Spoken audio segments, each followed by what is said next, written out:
Hello and welcome to episode 289 of the Grid Talk podcast. And today we are here to preview the 2023 Spanish Grand Prix. My name is Louis Edwards, and joining me today we have Grid Talk co-host and EF1 host Sophia Richmond. Hi.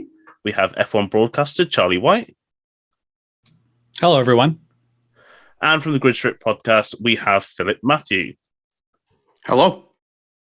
But before we get into the episode, we must thank our sponsor, Bet Online.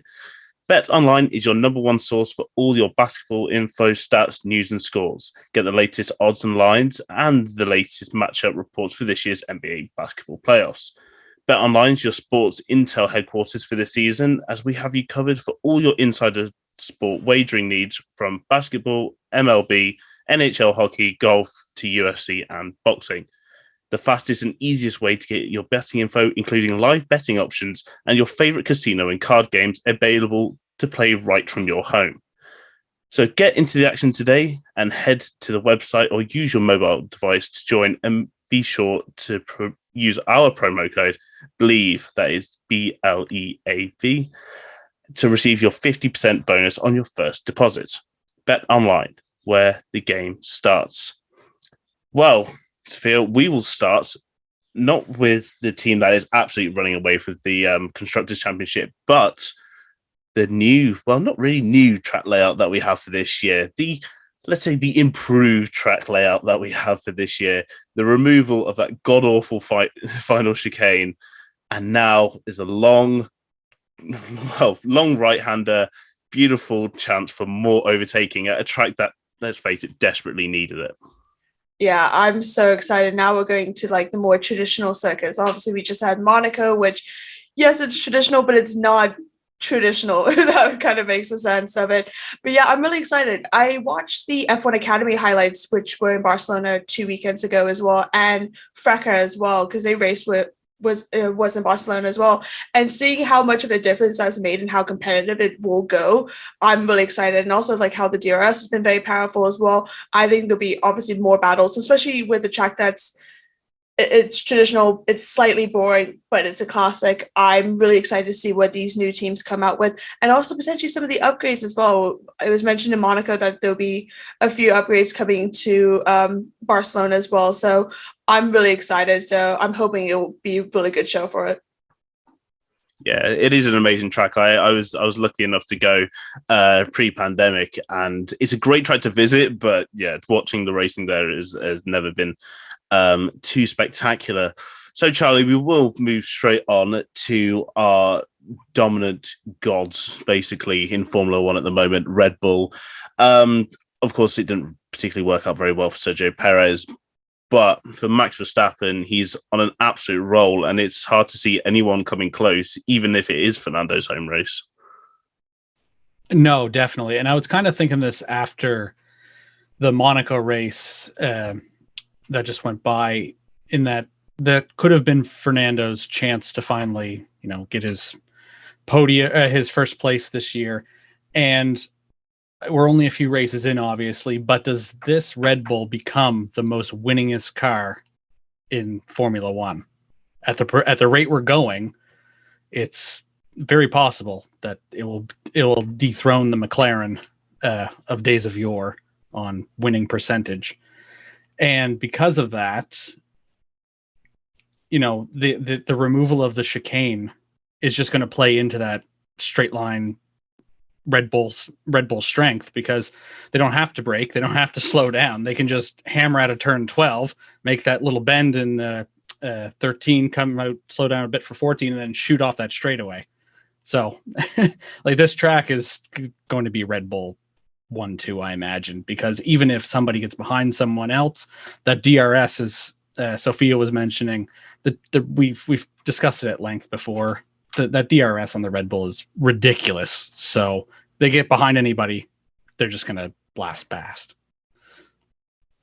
Yeah, that Red Bull has just been insanely strong. We've seen countless times, especially in like Miami and Baku, just how just easy it is for that Red Bull just to fly past cars. And with an extended straight and a bit more of a power section, it does seem to be the case. But for Philip, there will be some work to do at Red Bull anyway this weekend. Sergio Perez had an absolutely abysmal weekend in Monaco, and he'll be wanting to fight back because it effectively looks like his title hunt may already be over. Yeah, I mean, if he had a chance to go and win the title this year, going and crashing in practice and then having to start dead last is probably not an ideal scenario. And then, the way the race went, it didn't help either. Being 39 points back at this point, so you're getting close to 2 races. If Verstappen goes and wins again, it might be. It's my sound, of course. It's having a great time with that. But in terms of Sergio Perez, he has to definitely come back and do something about his circumstance, or else he's going to be basically a domestique for the rest of the year, and he'll turn into Rubens Barrichello and we won't even get to July at that point. Yeah, it's always a little bit sad when you think, we came into this and thought that Sergio Perez had a real chance of the championship, but it does look like it is kind of done and dusted already. He's already 39 points off and we're on race 5, 6. It's just such a massive overhaul to gain, especially on someone like Max Verstappen. But Sophia, the closest challenges we might get to Red Bull this weekend has been, well, as it always has been, it's been Aston Martin. And Fernando's, home race, he's won in less competitive cars around this track. Is there a tiny chance? Could we see it? I mean, I think so. Given the fact that last year he finished P9, starting P20 as well, like it is potentially possible he will battle. And again, that was in an Alpine as well. So very different car. Obviously they did well. Well, one of them did well in Monaco, getting the other podium and everything for that with Esteban Ocon. But I think it definitely is possible. I think obviously qualifying will make a difference, but he's proven how good he is as a driver, defending where it needs to be, doing some outrageous overtakes as well that's needed. So it really shows his skill and his experience being a seasoned driver within Formula One. So I definitely think him podium, I think, is definitely on the books. I'm hoping it's not a Red Bull 1-2 because, again, that's a repeat of last year. It's consistent-ish. This season, especially Max winning every single race so far. It's getting kind of boring now, which sounds really bad given the fact that we used to say that about Hamilton winning all the time as well, like tit for tat kind of style. But I'm really hoping that Fernando, maybe he might get a win. Imagine the scenes if he was to win, like his first win in ages in his home race. That would probably, that's town would go absolutely ballistic. But yeah, hopefully he'll finish quite high in qualifying and be able to do some good defending, some good overtaking, because he knows our track like the back of his hand pretty much, even with the changes of that new chicane. Yeah, you'll just think of 2013 and spectacular win. But that was in the past now. Charlie, but for his teammate Lance Stroll, again, kind of mimicking Red Bull in the sense that while one teammate was having a great race, the other one was having an absolutely atrocious race. And unfortunately, we're starting to see more cracks from Lance Stroll as he's just not able to keep up with his teammate. And you do start to question, how much more has Stroll actually got to give now? Because it just seemed a little bit case of maybe he's too late. Yeah, I mean, he dropped off and ended up with a DNF in Monaco, and his driving the last little bit has just not been where it was in the first couple races, where he was in the top 10 consistently, I think for the first 3 at the very least. And I noticed again, to harken back to Monaco for this potential race, is that I found that he was kind of bringing in some of the old tomfoolery that he would do last year and trying to be a bit too aggressive where he didn't need to be. There was a couple times in the last race where you couldn't have fit half a car through the gap, and he's trying to shove it wedge it through there, and it's just he's causing grief. And I understand, and there's a hockey analogy of gripping the stick too tight. You want to try and do well, and so you're going to try too hard. And when you try too hard, then the wheels start to fall off, for all the metaphors. But I hope he can turn it around. I mean, being the Canuck in this chat right now, I always want to see my fellow countrymen do well, but I think it's starting to fall off, even with a decent Aston Martin. I don't want to write him off just yet, but I've moved him out of my fantasy pool, so we'll leave it at that. Yeah, it's almost like he was driving better when he had fractured wrists, and now that sort of they're all healed now, and he's gone back to his normal self. But it is at the moment, Phil, quite close in the Constructors' Championship, with Stroll not doing so well. Mercedes have really been able to close that gap to Aston Martin to only a point now. They only sit, on 119 to Aston Martin's 120. And with these upgrades, we're finally going to get to see them on an actual track. So how effective do you think those are going to be now that Mercedes actually get to test them on a non-tight, twisty street circuit? Hopefully they'll be all right. I figure after last week, they weren't completely out to lunch at Monaco compared to years past. Yes, they weren't in Red Bull's territory, but nobody is. In the sense of what they're able to do this weekend, hopefully they're in the mix with Aston. Hopefully they're in the mix with Ferrari. They are making good points. If anything, I'll drop out. But it's been a tough time for them, but I think these new upgrades will actually make things better for them if they're able to execute everything and keep the car, in one piece, get the data, et cetera, et cetera. Lewis seems to be getting a better handle with the car in general this year compared to last year. George is spending more time on the horn than he is actually driving. But in that sense, they're trying to work for second in constructors, and third in the drivers' championship is still in play as well. So that's really what their goals are at the moment. Yeah, it's definitely. I think it definitely is the case that Hamilton is getting a bit more to grips with the car. He does have a 19-point lead over Russell going into the weekend. But Sophia, it's always difficult to go into a weekend and figure out which one's going to be on top, because sometimes you will just have one of the drivers will have an off day. But this consistency that we're seeing from Mercedes, and hopefully the improvement we'll see with these upgrades, does mean that for Aston Martin, they are going to be a real threat. Yeah, I'm absolutely hoping for it. We already know kind of Red Bull's kind of running away with it, so it's definitely going to be a battle of second, third, and even throwing Ferrari into this conversation maybe as well, see how they do with some of their upgrades as well. But it's good. I mean, obviously looking back to last year as well, George was on the podium as well, Lewis was P5. Like I should say, they are doing consistent, and that's also one of the key things as well with this championship, because it is potentially unpredictable. Some of it, you want to make sure that you're securing as many points as possible.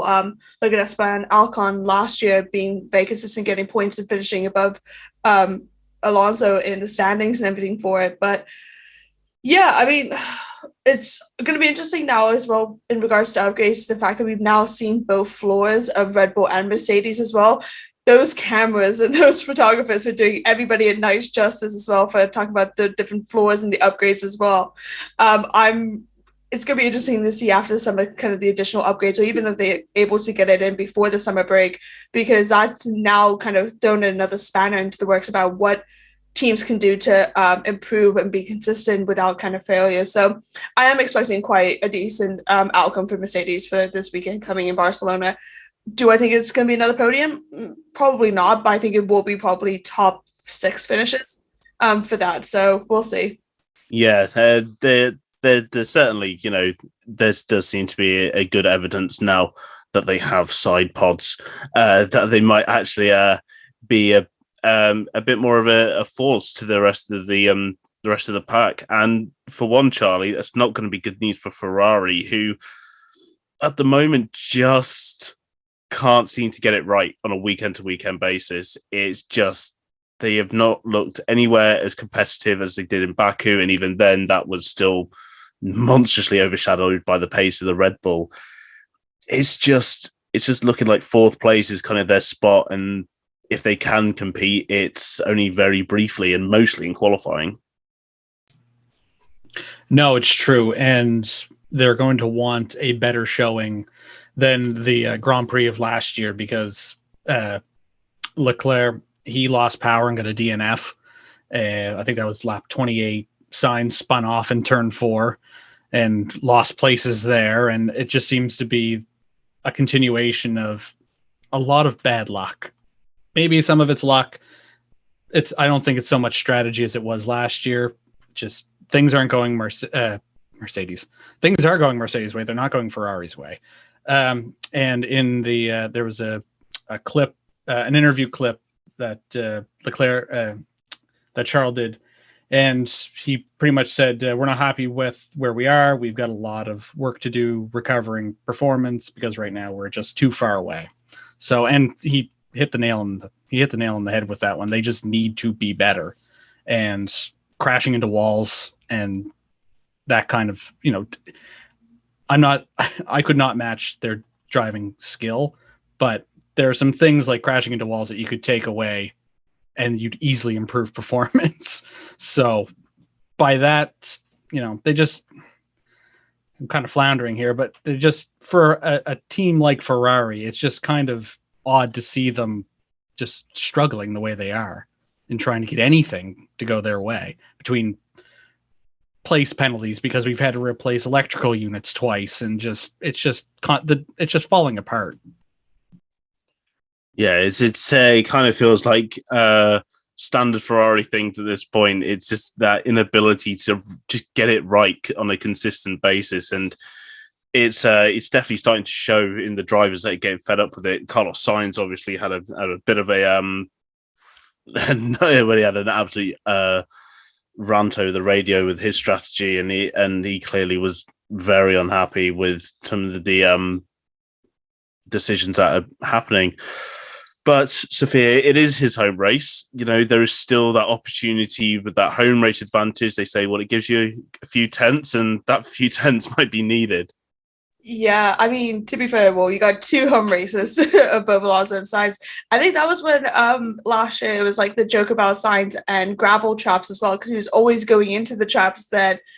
But I mean, looking back as well, for what he said in Monaco, he was like, the pace was that he was just frustrated, and I think that's not the best thing to go into Barcelona as well, like to have a kind of low period and low kind of feeling towards the team. I think it's not a good sight to have. And obviously there's been so much issues internally team-wise with strategy calls again, and obviously team kind of dynamics are being changed and everything. I really do hope good, but like right now I'm not expecting much. I'm expecting potentially to have some stupid rookie mistakes that you would see Nicholas Latifi do, or Stroll or Yuki, like from Sainz, which is something that you don't really want to have, given that he is a good driver. He was consistent a bit last year, and he kind of is this season so far, but it's a combination of so many things. And I think the best thing for him for this weekend is to literally do a really good qualifying, get into Q3, finish in the top kind of 6 in qualifying, and just put his head down, put the foot down, and just stay there. Like top 6, I think, is probably the best that he can probably do, unfortunately, which is not what you want to hear for your home race.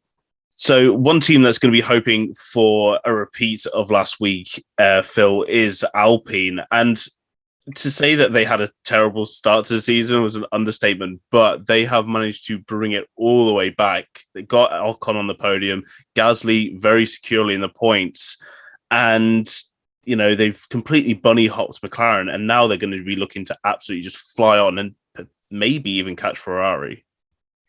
Yeah, I wonder what they're going to do, Louis. I mean, for Ocon, after Rossi goes and tells him that he probably doesn't deserve a ride or whatever he said, and then he goes out there and gets a podium, qualifies as well as he did, it one of his best performances of his career, period. And that team, they've been a step behind for most of the season, but now it's opening up to the European season. If they hit this the right way, after the top 4 teams, and Ferrari's borderline, it's wide open. So they could just, run away with 5th, as you're saying, and really start working towards next year. The driver lineup is the right lineup at the moment for them. They do have some talent in F2 and F3, but they're not going to be able to move them up. The greatness of Formula One, all these guys that are really talented, they're not going to be able to go there. It'll be IndyCar's game or Super Formula. But for Ocon, good for him. Gasly starting to get comfortable. And this track at Barcelona, I think, should suit their car better. Yes, the power deficit isn't ideal, but I think they're in the mix to get both cars in the top 10 in qualifying, give themselves a chance for some decent points. I think that now is becoming the kind of the bottom line expectation for Alpine. Will definitely be getting both cars into the top 10 in qualifying, and then getting these solid points and making up from where the top teams fail. If Aston Martin have an off day, Ferrari or Mercedes, they're going to be right there to take those points. So 6th place, Sophia, is McLaren, and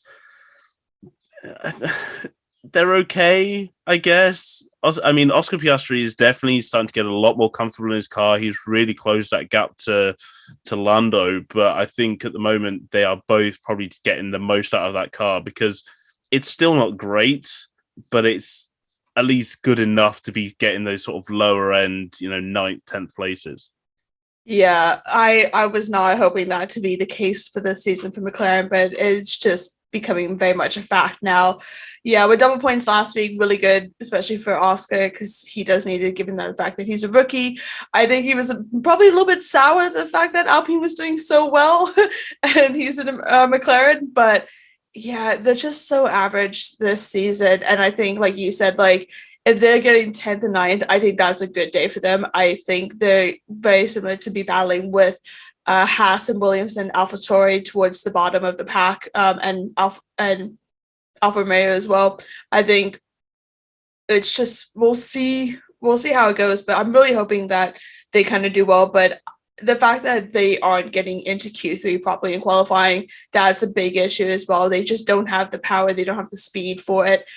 Yes, they are decent drivers and good drivers, and they can do some good overtaking and such, but if they don't have the car to back it, what's the point, kind of thing. And yeah, we'll see how it goes, but I'm not expecting much, and that's coming from a not so secret McLaren fan as well. So we'll hope, but yeah, if they get some points, I'll be really excited to see that, but it seems very unlikely. Yeah, as a fellow very not so secret McLaren fan, I do hope it improves, but unfortunately this season is just going to be a drag, and we're going to just see probably both Piastri and Norris sort of grinding out these results and just trying to make sure that they're not swallowed into the sort of this backfield that is starting to occurring. And Charlie, the sort of the top of that backfield is Haas. It's like from these teams that are like 7th downwards, the lack of consistency is really weird. We're seeing this sort of backpack that just can't seem to string 2 good results together. And for Haas, in Monaco, 17th and a DNF, it's not good enough. And where they want to be is going to be much higher than that. And they're just constantly just not getting there at the moment.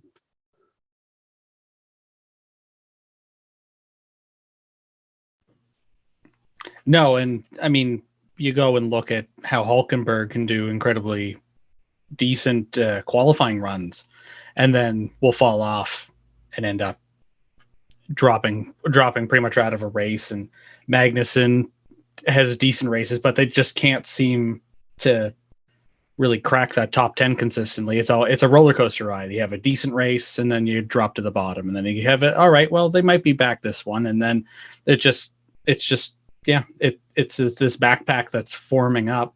And while we thought Haas may have been able to pull something together, be a bit more consistent, kind of like Alfa Romeo, they just haven't been able to kind of make things stick. Yeah, it is really odd thing. And just as you mentioned, Charlie, Alfa Romeo, Phil, is just another one of those teams. They can't seem to hook 2 weekends up together. The drivers, you can tell, and they're qualifying that they're pushing the most, but it's just so inconsistent in their performances that they are just dragging this team out at the moment until they finally get some Audi money into the team and actually make them competitive again. Well, if that's the case, then they're going to be pretty bad for the next 3 years. And they'll be joining Williams in that sense. But I mean, Bottas, I don't think when he joined the team that he thought that they're going to tank this quickly. I also think for Zhou, he's shown flashes, but when the car isn't there, it's proof positive in Formula One. It's always been the case. But when you don't have the car to compete and you're just grinding to get into Q2, it's an uphill battle. And now that we're going to more open circuits, it's going to be difficult for Sauber to perform. The rumors supposedly that Alpha are going to join with Haas, notwithstanding starting next year. But, it's unfortunate, because Bottas works very hard. He's a very passionate driver, and he's back in a smaller team. And I think Zhou has some level of potential, but, car and the team aren't there right now. A lot of these teams are in that boat. I think when they made these rule changes, they thought that more teams would get back into it. Essentially, what they've done is they've made more teams fall out than the other way around. So good job on the FIA's part in that sense. Yeah, it hasn't seen the competitive levels that we were promised, but that comes with team sizes, I know would say budgets. There is a budget cap, but still, like some teams towards the bottom end don't even meet the budget cap year on year. So it is an odd one, and it's something that hopefully we'll see improvements, especially from the likes of Alfa Romeo, Sauber. When they become Audi, hopefully they will become a bit more of a competitive constructor. And Sophia, for AlphaTauri, their inconsistencies tend to be their own fault rather than the true pace of the car. It's either, one of the drivers has a bad race or their car just seems to give up on them.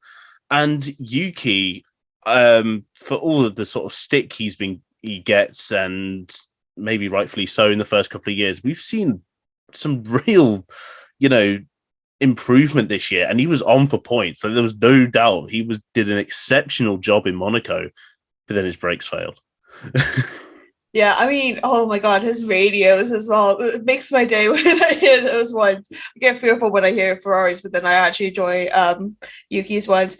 It's interesting the fact that given that AlphaTauri is technically like within Red Bull, the difference and the drastic difference that they have, even looking at pace, looking at how they do qualifying, looking at the speed, it is very drastic, the differences between those two teams. I think even Nick also had a close opportunity to get points as well in Monaco. He finished P12. So I think it definitely is possible. It's going to be interesting to see Nick and how he's going to race in Barcelona. He's not raced in Barcelona since his Formula 2 days as well. So obviously he's been out of the game in that kind of sense. So it's going to be where a lot of pressure will go on him, because his seat is up for grabs potentially, whether he likes it or not. He's not performing to the level that people thought he was, especially the fact that Yuki's kind of running with him in regards to how consistent Yuki is in points, which sounds really weird for me to say, given that I'm not so much of a fan of him, or wasn't really much of a fan of him last season. But he's doing well for the team. He's kind of holding it back, holding up the team for it. But I don't know. I mean, I think there might be upgrades in Barcelona, if I'm not corrected, or it might be Silverstone. I'm not entirely sure that they're going to bring out some new upgrades. But yeah, all eyes are going to be on Nick. Hopefully that can he can get some points, given I think he still has no points if I am still looking at the standing. So yeah, one of the two rookies that don't have any points, even though Yuki Tsunoda only has 2 points, that still makes a difference in the world of Formula One. So we'll see how it goes, but I don't know. I'm very skeptical to see if they could get points or even high finishes. And that's just the name of the game. Not everyone's going to finish in the points. That's why it's so competitive this season. So we'll see. I think they'll be very close to finding 4 points, but it seems unlikely that they will. Yeah, it definitely is the case. It's AlphaTauri. They're in an odd spot, and they're just, when you're making Yuki absolutely shine, you know that maybe something is not the best in your team. Or it could just genuinely be that Yuki Tsunoda has absolutely stepped up his game this season. We will hopefully find out as the season continues to unfold. But Charlie, we fall all the way to the back now, and Williams. And you think of Williams and you think they're not too bad. Their car's not that bad. But then you realise that they're only on 1 point. And now going into a very competitive European sort of season, I would say there's actually maybe a little bit more hope with Williams and the other teams that we've just spoken about of them actually getting points, because Albon is doing a great job. Sargent is slowly getting there, and surely there might be this opportunity for points throughout this sort of congested part of the season. No, I think you're right. Albon, even in Monaco, the last race, he had some issues by scuffing the wall and all that stuff, but he did have some decent. The Williams did have some decent pace, I thought, for what Monaco is in the speed and kind of how they clumped up. And even before that, they're showing some promise, and maybe it is a bit like they have to get the ball rolling, get some steam behind them. And like we just said about AlphaTauri, when Tsunoda is making you shine, like Albon could easily, take them for what, get ahead of them and get some points. The McLaren is the McLaren. There's been times where, you're again in this Grid Talk podcast, I too new here, but I am a diehard McLaren fan, so it pains me to say, but it's not like when you get 9th and 10th, you're like, all right, let's eke out some points. But there are times when they're at the absolute bottom, and I think Williams might need to get some points luck, and that some of these they have to get ahead of the Alfa Romeos and the AlphaTauris and the McLarens that can't be as good, for lack of a better term, as 9th and 10th for them to get some points. But I don't think the 1 point is necessarily conducive of their overall performance this year. I think them just falling out a bit, because you only out of 20 racers, only 10 are getting points. And if you're right on the cusp, you could be 11th every single race and you're going to have 0. So I don't think it's panic mode yet for Williams. And I do think that they can probably pull some points out of this European stint coming up. It's kind of like the Giovinazzi problem of, if you finish 11th, you're not doing badly, but it still shows on your championship that you've got 0 points, and it puts you right at the bottom. It's not the best, and it's the sort of the fickle world of Formula One where only the top 10 get points. But it's just the way that it is in Formula One, and you've got to be there to get points. So now it is time to move on to the predictions, and we'll start with pole position. So Philip, who is going to be your driver on pole? Verstappen. Yeah, I think this may be a comment there. Sophia? Yeah, I'm going to say the same, Verstappen. That's Verstappen. Charlie? In a stunning turn of events, I'll make it an even or a complete 3. It's a sweep for Verstappen. I think that Red Bull's just got too much speed and there's just so much straight away there that nobody's got a chance. Yeah, I'm also going to go with Max Verstappen. So now that we've wrapped that one up, we'll get on to the race results and podium. So Phil, Verstappen?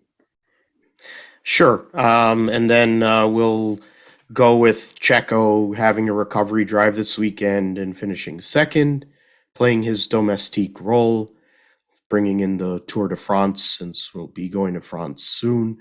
And then in third place, it could end up being the whatever wild card pick or whatever, but I'm going to go and say Lewis Hamilton gets a third place finish this weekend. Yeah, definitely possible with the upgrades. Sophia Verstappen? Yeah, I think Verstappen. I think, though, P2 will be Alonso. And then I'm going very similar to Phil, but I'm saying a different Mercedes driver. I say George will do P3 like he did last year. Okay. And Charlie, Verstappen? Yeah, Verstappen for first, Alonso second, and I agree with Phil. I think Hamilton and the new Mercedes upgrade will eke out for third place. Okay. I'm also going to go with Verstappen. It's so boring, but I'm going to go with my Verper a lot that we're gonna see this season. I think it's just got to the point where F1 is really boring again. So let's spice things up again and actually make some interesting predictions. And Phil, bold prediction for this weekend. Bold prediction. There's a lot of options. I'm going to say Oscar Piastri qualifies in the top in 8th, and he finishes there. Okay. Sophia? Oh, there's a few that could choose. I think both Haas in the points. Make up for how bad it was in Monaco. Yeah, that's quite a turnaround for Haas. Charlie? I may not be so bold, but I'm going to say that both Mercedes on the podium. They push out the Aston Martin and the other Red Bull. New floor, new lease of life for Mercedes. I am going to go with I'm going to say there will be an Alfa Romeo and Haas in Q3, and then there'll be a further AlphaTauri in the points. So, all three teams gain points. You got to go hard or go home with these predictions, and just I'm sure a respectable betting company would give me quite a high odd on that happening. So that is all from us today. This show is pre-recorded, but we will be live streaming both our qualifying review and race review for the Spanish Grand Prix this weekend on our YouTube channel. So make sure to go check it out. It's on F1 Chronicle Grid Talk. And the race, the reviews will go out an hour after each session is finished. So if you want to check those out, make sure to subscribe and also make sure to hit the notification button, because then you get told when we go live, and it's great to join in. It's also available on Amazon Fire, Spotify, Google Podcasts, Apple Music, Verbal, and Pocket Cast. Just search for the F1 Grid Talk podcast. We have a back catalogue of almost 300 shows, so if you're stuck with something to listen to between now and the Grand Prix, we have so many episodes. Just give them a listen. And they're not all just like this. We actually have some interviews. We have our Fireside. Of course, we have our Formula Talk series as well. So there's plenty for you to listen to. Also, please consider supporting the channel on Patreon, so we can get better mics, lights, and recording equipment for all of our hosts. And it's just really appreciated. So now it's time for my guest to get a plug in. So Phil, we'll start with you. You're from the Grid Strip podcast. So where can they find more from you? Yeah, they can find the Grid Strip podcast basically anywhere you get podcasts. The easy way to talk about our show is, as long as it goes fast, we talk about it on the Grid Strip podcast. So we'll definitely be recapping everything that took place this past weekend. Supposedly a NASCAR race is about to start, but the way the weather is, I don't know if that's really going to happen. But if it does, we'll talk about that as well later this evening, our time here in New Jersey. You can find me at PG Mathew 28 on Twitter. You can find my co-host Josh Huffine at JP Huffine on Twitter, and our Twitter page is Gripstrip Pod, at Gripstrip Podcast on YouTube, where we have the video feeds. And we'll be out there with episode 171, I believe. My numbers may be a little bit off, but 170, 171, somewhere around there for the recap of the greatest day in motorsports and a very busy weekend coming up. So thanks, Louis, for hosting. Great job and putting up with all my technical issues. Great to get on with you, Charlie, for first time. And Sophia, as always, great work. So great to be a part of the Grid Talk crew. Thanks, Phil. So, Sophia, of course, you are a co-host here on the Grid Talk podcast, but also you're with EF1. So, where can they find more from you? Yeah, so I work with everything F1. I primarily look at F2 and F3, but I do dabble occasionally in podcasting and F1 articles. You can find us on social media at Join EF1. We have a website, again, where all our articles are posted, and that's at everythingf1.com. They have a weekly podcast, 2 weekly podcasts when it's race weekends, to do a race review and then a preview and interview ones that go on live on Sunday and Tuesday. As mentioned, I co-host with Tom Downey, another Grid Talk, F1 Chronicle Grid Talk co-host, where we discuss primarily F2 and F3, but we do talk about F1 Academy, maybe IndyCar when the season is a little bit quieter, FRECA, and a few other disciplines in motorsport. And you can find it on the backlog channels. We don't go live on YouTube, we pre-record. So our episode will come out in the next couple of days as well to preview F2 and F3 in Barcelona. Amazing. And Charlie, finally, where can our listeners find more from you? I'm not as involved with podcasting or any writing or anything like that for motorsport. I just like watching fast cars go fast. But I am on Twitter at Charles on Channel 10. I gave actually the wrong thing when I was here last time. It was my old one, but this is the new one, the correct one, and it's Charles on Channel 10 if you like or are interested in broadcasting or F1 or just some sports. I kind of talk about all of it, not necessarily in that order, but mainly a heavy broadcasting focus because that's what I do, is broadcast live sports. So it's kind of the main focus. Amazing. And if you want to see from me and my pretty board fence line opinions on Formula One, just come on, watch the Grid Talk podcast. So we'll be back with plenty more F1 content, of course, this weekend with both a qualifying review and race review for the Spanish Grand Prix. But until then, thank you very much for listening to the Grid Talk podcast presented by Bet Online. Goodbye.